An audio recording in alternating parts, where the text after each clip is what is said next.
ఈ సినిమా కంటే ముందు రవితేజ గారితో ఒక సినిమా చేస్తారనే న్యూస్ కూడా వచ్చింది బయటికి. ఒక యంగ్ హీరో ఉంటారు లైక్ సునీల్ గారి క్యారెక్టర్ అని కూడా వచ్చింది. ఏమైంది ఆ ప్రాజెక్ట్? అదే అండి, అంటే ఇప్పుడు ఒకటి అంత పెద్ద హిట్ రాగానే అందరూ వెళ్ళిన ప్రతివాడు బంతిపూలు జల్లేస్తూ ఉంటే ఒక హైలో ఉంటాం కదండి.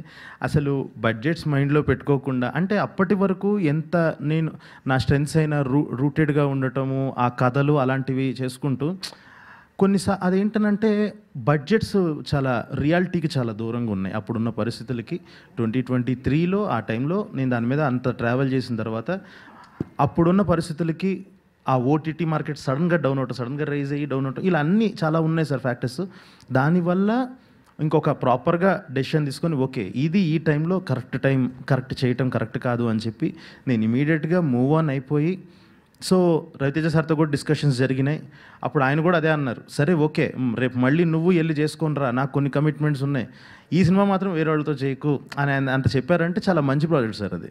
కానీ పరిస్థితుల వల్ల అలా అయ్యి మళ్ళీ ఒక రియాలిటీకి వచ్చి నేను టక్కున ఇది స్టార్ట్ చేసి ఈసారి మనం ఫస్ట్ కథ చెబుదాం, ఒక అద్భుతమైన కథ చెప్దాం అని చెప్పేసి రాయడం స్టార్ట్ చేసింది. ఆల్ ద బెస్ట్ అండి. విశ్వప్రసాద్ గారు sir, all the best for Mowgli sir.